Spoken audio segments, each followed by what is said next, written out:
Mesdames, messieurs, bonsoir. Mon ami était un peu perturbé. Lui qui espérait pouvoir faire découvrir des œuvres méconnues, se rendait doucement compte que son public ne s'intéressait pas à celles-ci.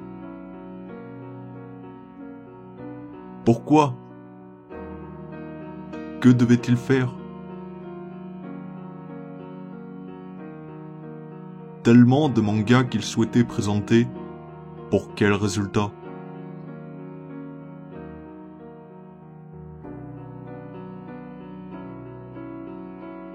Se questionnant beaucoup trop, il décida de retourner à de la littérature plus classique. Il comprit alors que ce n'était pas grave, que tant que des personnes le suivraient pour découvrir, il continuerait. Ainsi, sa motivation fut de retour. Il voulut alors parler d'une œuvre incroyable, née de cette littérature classique dans laquelle il s'était aventuré. Il ne lui restait plus qu'à dire « Yo, c'est Haru, et aujourd'hui, on parle de Genkotsu ». Genkotsu, le Comte de Monte Cristo, est un animé du studio Gonzo sorti en 2004 pour un total de 24 épisodes. Néanmoins, Genkotsu n'est pas un animé original. Il est, comme vous avez dû le comprendre, l'adaptation d'un célèbre roman français datant de la période du romantisme. Donc avant d'aller plus loin, on va d'abord parler un peu plus de l'œuvre originale. Le Comte de Monte Cristo est un roman feuilleton compilé en 6 tomes d'Alexandre Dumas, auteur également des Trois Mousquetaires, publié entre 1844 et 1846. Aujourd'hui reconnu comme l'un des romans les plus importants de la période du romantisme, il a réussi à marquer son époque de par son contexte politique et le soin apporté à l'écriture de ses personnages et de son scénario. En soi, le roman est un véritable bijou. Il a énormément influencé la culture populaire, si bien qu'il a eu le droit à de nombreuses adaptations à travers le monde, que ce soit au cinéma, au théâtre, en bande dessinée, en comédie musicale, à la télévision, même dans un épisode parodique des Simpsons. Il a également été une inspiration pour mon film préféré, qui fait directement référence à l'une de ses adaptations. My favorite film, The Count of Monte Cristo, with Robert Donat as Edmund Dantes. Not my sword, Mondego, but your past that disarmed you. Bref, le Comte de Monte Cristo est un véritable chef-d'œuvre dont je recommande la lecture à n'importe qui. T'aurais au moins pu parler de l'histoire ? J'aurais pu, mais à ce qui paraît, mes introductions sont trop longues et je garde cela pour son adaptation animée. Adaptation animée qui n'était initialement pas prévue. Le réalisateur voulait à la base adapter Terminus les Étoiles, un roman SF d'Alfred Bester, mais suite à des problèmes de droit, on lui a refusé. Il s'est donc penché sur le Comte de Monte Cristo qui a justement été une inspiration pour ce roman, sans pour autant délaisser le côté SF. C'est ainsi qu'en 2004 vit le jour Genkotsu, réalisé par Maehiro Maeda, à ne pas confondre avec Jun Maeda, l'homme à qui on doit Angel Beats, cet animé si connu qu'on n'a plus besoin de le présenter. Donc s'il vous plaît, ne me demandez plus de faire un manga sky dessus parce que dans tous les cas ce sera toujours non. C'est bon Haru, calme-toi. Ça devait sortir. Maehiro Maeda, quant à lui, a travaillé aux côtés de Miyazaki et d'Ano sur des trucs pas très connus du style Nausicaa ou Evangelion. Cependant, hormis pour Genkotsu, il ne s'est retrouvé à la réalisation que pour un segment d'Animatrix et Final Fantasy Unlimited. Bon, les informations Wikipédia c'est bien gentil, mais maintenant passons à l'histoire. Nous allons suivre Albert de Morcerf, un jeune vicomte qui va rencontrer, lors d'un voyage sur la Lune, un étrange individu. Cet homme se fait appeler le Comte de Monte Cristo, bien que personne ne sache qui il est réellement. Néanmoins, Albert va sympathiser avec celui-ci, allant jusqu'à l'introduire à Paris en le présentant à ses amis et à ses parents.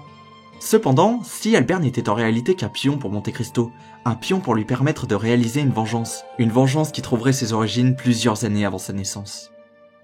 Je ne l'avais pas précisé quand je parlais du roman, mais le Comte de Monte Cristo, quelles que soient ses adaptations, est une histoire de vengeance. Autant vous le dire tout de suite, il n'est pas grave de ne pas avoir lu le roman original, l'animé se suffit à lui-même, et je ne compte pas rentrer dans un listing de toutes les différences. Mais il considère que celui-ci est suffisamment culte pour que les révélations sur le passé du conte soient décelables dès les premiers épisodes, donc n'allez pas imaginer que l'origine de sa vengeance soit une grande révélation. Mais avant de parler du fond, je crois qu'il serait bon de parler des principales raisons qui ont permis à l'anime de se démarquer à l'époque de sa sortie, et qui en fait encore aujourd'hui une œuvre unique. La forme, à commencer par son univers et sa représentation. Comme je vous l'ai dit plus tôt, l'anime transpose l'histoire du Comte de Monte Cristo dans un contexte SF futuriste. L'anime a des inspirations très space opéra, des mangas de Leiji Matsumoto. On peut voir différents types d'extraterrestres, de créatures, de vaisseaux, et même si en soi l'univers n'est pas spécialement développé, les planètes remplacent juste les pays et les galaxies les continents, cela permet à l'anime de se créer une esthétique sans pareil, très colorée, presque féerique par moments, avec des couleurs saturées qui ne piquent jamais les yeux pour autant. Et ce style s'accompagne d'une animation tout simplement unique. Avec les extraits que je vous passe depuis tout à l'heure, vous avez dû voir que Gankotsuou a une animation assez hors norme. Il s'agit en fait de texture mapping, des textures animées qui ne se laissent pas diriger, elles restent en grande majorité fixes et laissent les mouvements s'adapter à celles-ci. On obtient ainsi un tout très étrange et intrigant, mais en même temps très harmonieux sur les plans d'ensemble. L'esthétique générale est d'ailleurs beaucoup inspirée des peintures de Gustav Klimt, inspiration assumée jusqu'au bout. Mais de par son contexte futuriste, il y a également de nombreuses incrustations 3D dans Gankotsuou, que ce soit dans les armures, les vaisseaux, mais aussi dans les décors, et je n'arrive toujours pas à comprendre comment ceci arrive à aussi bien s'harmoniser avec l'animation 2D. Tout comme l'histoire originale et ce contexte SF qui sont aux antipodes l'un de l'autre, les techniques 2D et 3D se mêlent pour créer un ensemble harmonieux et cohérent dans l'animé. Gankotsuou est tout simplement une merveille visuelle qui utilise des techniques novatrices pour son époque qu'aucun animé à ma connaissance n'a jamais réussi à réutiliser pour un tel ensemble. Et rappel, l'animé a 13 ans. Mais en soi, une belle esthétique n'est pas forcément gage de qualité si tu n'arrives pas à la représenter dignement, ce qui ne pose pas de problème à Maehiro Maeda. La réalisation est exécutée avec une habileté folle, les plans larges, le découpage des scènes, les effets de couleurs, d'ombre, de perspective, c'est juste incroyable. Et celle-ci ne se limite pas qu'à rendre l'animé agréable aux yeux, mais également à sublimer son histoire et ses personnages. Parce que oui, parlons un peu du scénario. On est face à une intrigue prenante dès les premiers épisodes. Le plan du conte pour se venger de ceux qui l'ont trahi est soigné dans les moindres détails, donnant une histoire riche en rebondissements. On suivra cette vengeance à travers les yeux d'Albert qui va voir petit à petit son monde être chamboulé, sans comprendre ce qui lui arrive. Il sera pris au piège dans une histoire qui le dépasse et à chaque fois qu'il prendra une décision dans l'espoir d'améliorer la situation, ce sera pour toujours plus de mal. Mais justement, c'est un point qui a pas mal été reproché à l'anime, le fait que son protagoniste soit totalement inintéressant et stupide. En soi, je ne peux pas donner tort à ces personnes, mais quelque part, c'est assez voulu. Albert est fait pour être un personnage immature, c'est vrai qu'il prend énormément de mauvaises décisions, mais jamais dans un total élan de stupidité, parfois par impulsion, parfois par ignorance, parfois par confiance. Mais il apprendra de ses erreurs, et ainsi le personnage trouvera une conclusion cohérente suite à tout ce qu'il a vécu. Enfin, à une exception, mais on en reparlera tout à l'heure. Cependant, Albert fait quand même énormément pâle figure à côté de ceux qui font subir le courroux du conte, mais surtout à côté de l'immense qualité de l'animé, le conte de Monte Cristo lui-même. Il existe dans la culture populaire des personnages qui dépassent le stade de personnages, qui finissent par devenir des mythes, des icônes, à travers toutes les interprétations qu'on a pu faire d'eux, même si cela vient à s'opposer à ce qu'ils étaient originellement. C'est le cas pour le conte de Monte Cristo. Ce personnage représente l'homme trahi, l'homme abusé par la vie, l'innocent qu'on a fait souffrir, mais qui, grâce à cette souffrance, est devenu un être hors du temps et hors du monde, intelligent, qui a tout vu, tout exploré, qui connaît toutes les merveilles du monde, l'homme qui arrive à fasciner, intriguer ou effrayer tous ceux qu'il rencontre. Nombreuses ont été les adaptations du roman à transmettre cette idée, et quand bien même on a pu avoir de très bonnes interprétations du conte, Gankotsuou est bien l'une de celles qui atteignent un tel niveau de réussite dans son iconisation.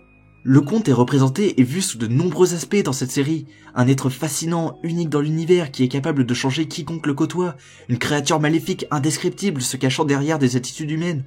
Un vent capable de détruire et reconstruire des civilisations à lui seul. Une figure érotisante sachant envoûter toutes les femmes qui l'approchent. Mais également un personnage mélancolique, dont chacune des phrases laisse imaginer qu'il a vécu bien plus de choses que ce qu'on ne pourra jamais imaginer. Même nous qui regardons l'animé, à la première apparition du conte, on est incapable de dire si c'est un humain ou un extraterrestre, ou quel est son âge. Néanmoins, on est fasciné par son design, par sa voix, par sa philosophie, dès les premières minutes de la série. En réalité, même si je vous ai dit qu'Albert était le personnage principal et que l'animé nous le montre ainsi, ce titre reviendrait plutôt au conte. C'est quand même lui qui donne son nom à l'animé. 2 fois. L'animé ayant parfaitement retranscrit le romantisme du roman, le conte réunit de nombreuses caractéristiques du héros romantique. La mélancolie, la bravoure, le courage, la solitude, le malheur, l'orgueil, mais aussi et surtout, l'amour unique. Pourtant, le conte n'a rien d'un héros. Là où dans la version originale, il avait pour but de punir les mauvais et d'aider les bons, là où il remettait en question sa vengeance allant jusqu'à faire les ultimes sacrifices personnels, le conte de Gankotsuou ne nous est jamais montré dans une telle ambiguïté. Seule sa vengeance compte, quitte à détruire tout ce qui se trouve sur son chemin, à trahir et à torturer ceux qui lui ont fait confiance. En réalité, le conte a tous les aspects de l'anti-héros qui nous fascinent dans ce en quoi il est mauvais. Malgré mes recherches, je n'ai jamais vu personne utiliser ce terme, mais pour moi, le conte de Monte Cristo, tel que présenté dans Gankotsuou, représente le mieux un personnage que je pourrais décrire comme étant un anti-héros romantique. Ce personnage est une telle réussite qu'il en vient à me faire inventer des termes. Qu'est-ce que tu vas répondre à ça? Le ciel est bleu? Bien évidemment. Attends, tu viens bien de dire que le personnage était une réussite alors qu'on lui a retiré toute son ambiguïté?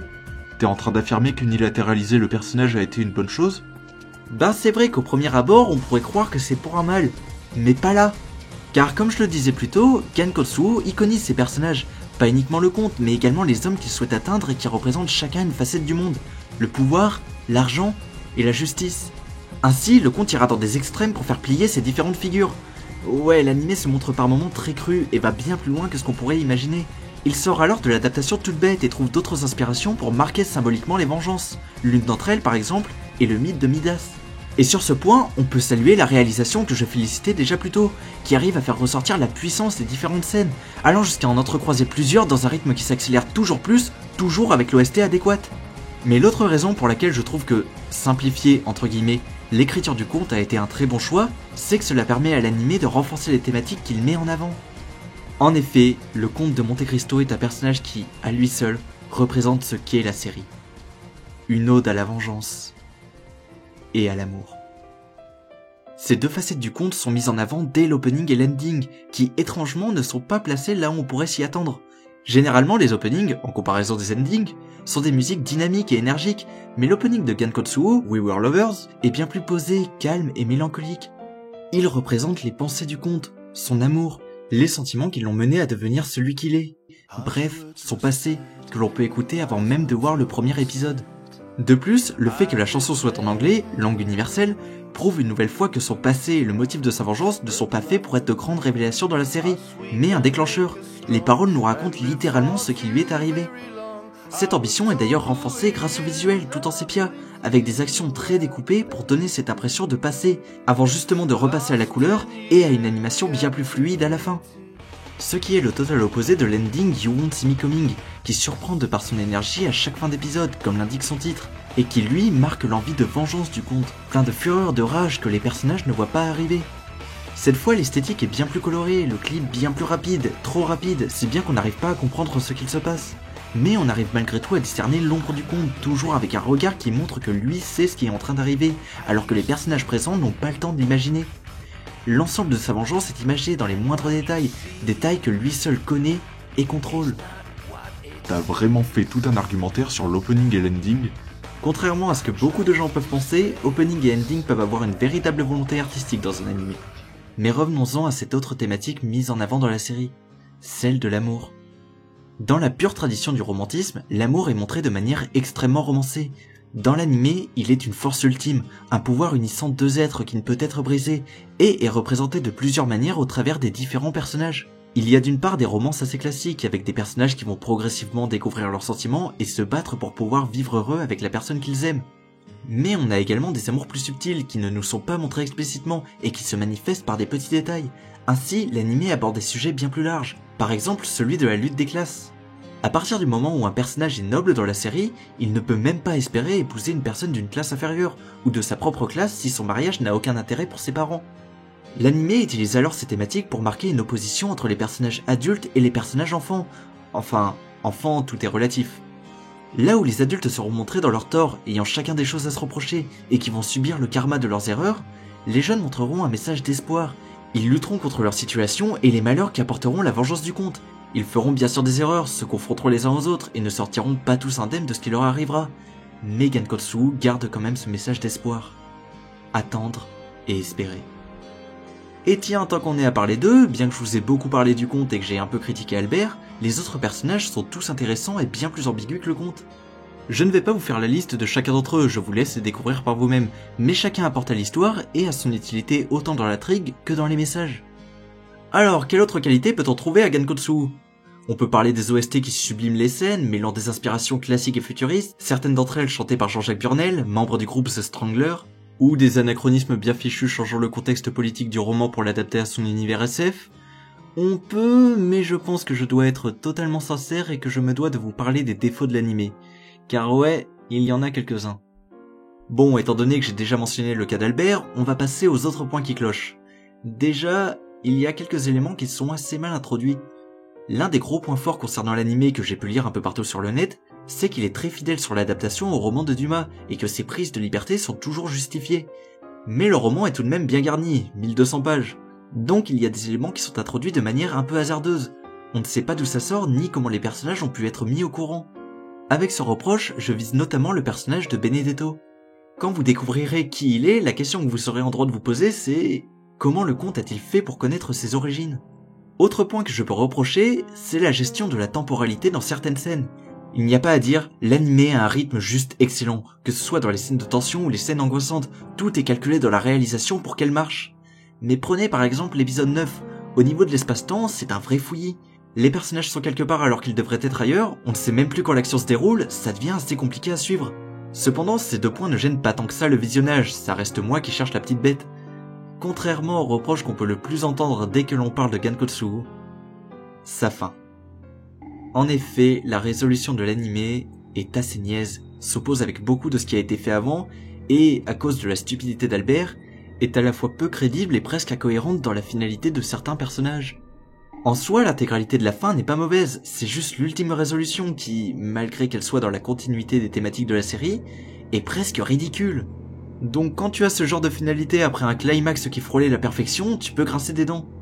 Mais je crois que ceux qui ont vu l'anime ne sont pas les seuls à le penser, car Mahiro Maeda l'a lui-même dit en interview. À la fin, j'ai eu beaucoup de mal à terminer l'histoire, le thème de la vengeance devenait problématique et je n'étais pas sûr de la conclusion à apporter. Lui-même sait que cette fin n'est pas top. Même si reconnaître ses torts ne les excuse pas, le simple fait de voir qu'il est prêt à reconnaître les défauts de sa série me fait relativiser. Réaliser un animé, c'est pas évident, c'est beaucoup de travail et de pression. Et en me rappelant de tout ce qu'il a fait pour que cette série soit réussie, je me suis demandé, est-ce que cette finalité bancale m'a fait regretter mon visionnage de Gankotsu? Absolument pas. Malgré ses défauts, Gankotsu est un excellent animé. Une histoire qui vous tiendra en haleine et qui vous surprendra par bien des aspects. Rien que le fait de voir une adaptation d'un roman français en série d'animation devrait vous donner envie de le voir. Alors qu'il est sorti il y a plusieurs années, l'anime n'a pas vieilli. Je trouve donc dommage qu'il soit encore si méconnu du grand public. Finalement, ma conclusion tient en une phrase. Regardez Gankotsu si ce n'est pas déjà fait. Voilà donc pour ce Manga Sky qui a encore mis beaucoup trop de temps à sortir, je commence à en avoir marre. Je vous promets que le prochain arrivera très vite, si vous voulez savoir il est déjà écrit, et j'espère que vous serez au rendez-vous parce que ça va être spécial. Jusque là, si tu ne l'es pas encore, tu peux t'abonner, laisser un pouce bleu, un commentaire et partager, c'est le plus important. Si tu veux avoir un maximum d'actu, tu peux me suivre sur les réseaux sociaux. Je reviens vite, donc jusqu'à la prochaine, je vous dis, allez, c'était Haru, salut! Our dreams were not separated, and when my friends betrayed, meant you never realized why.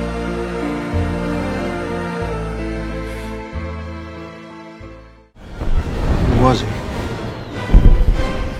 Who's Edmund Dantes?